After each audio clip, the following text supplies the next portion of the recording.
are tool companies responsible for our safety, or are we responsible for our own safety in the workshop? What do you think?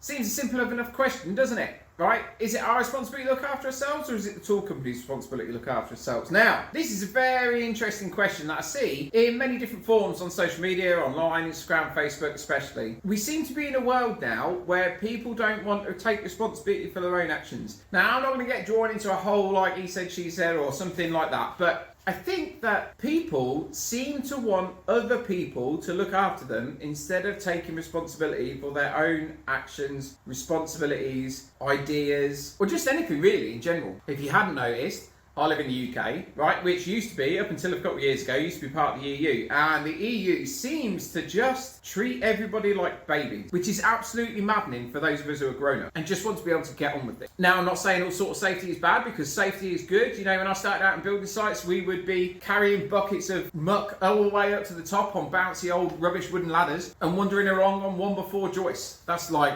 yeah. So, you know, a bit of health and safety is good. I fully understand that. But do I think that it goes a little bit too far? And do I think that the onus of responsibility seems to be put more and more and more on the manufacturer and less and less and less on the individual working with the product or the tool? And that I would have to say yes. It's something that I see, but it's not something that I necessarily agree with. Now, you know, I drive a car, you drive a car, we all drive cars, right? Well, most of us do. And I would hope that we all wear a seatbelt, right? We all put a seatbelt on the off chance that there is a problem. That seatbelt isn't guaranteed to save us, but in the hope that it does, we wear it. So do I think that we need all of these little safety features that we have on modern tools? And I think a lot of them are great. You know, like a riving knife is great. A guard is great when you need it. Things like tools being double insulated, you know, correct earthing on things, all extremely good things. However, one that's really come to the limelight in the last few years is saw stop. And I can understand why people like saw stop. I can understand that it takes the fear away of using a specific tool. And I guess this is a bit of a difficult one, because I always say if you're scared of something, you shouldn't be using it.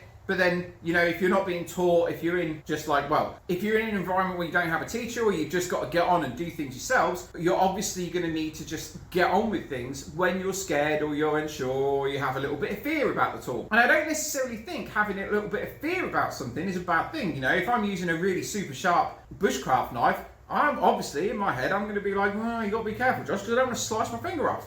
Same thing if you're using a Stanley, same thing if you're using a table saw, same thing if you're using a router table, spindle mold, or all the others. You need to have a little bit of fear there just to keep you sorted. Now, my concern, and it might just be a bit of an old man's concern, but my concern is that all of these new safety features coming in, all the people coming into the trade, coming in and trying the hobby, it kind of gives people a little bit of a false sense of security, when in reality, yeah, a saw stop's great, but you should not be doing things that are dangerous. You should be not doing things that are unsafe. You should be constantly thinking about your hand placement, your work placement, how you're pushing on the board, how you're moving the material around. I know it's nice to have people looking after us, but it can become really frustrating, really irritating. I know that they've brought in this new thing with routers, so you can't mount them in a table. They've got to be fitted with an NVR switch and all this. Absolute nonsense. Right? I understand why. You mount it underneath the table, you lock the trigger on, you turn it on, and something's next to the thing, it turns itself on. But shouldn't the rule be, hey, this is what you need to do, go off and do it? Like I always like the American way of looking at fires in the wild or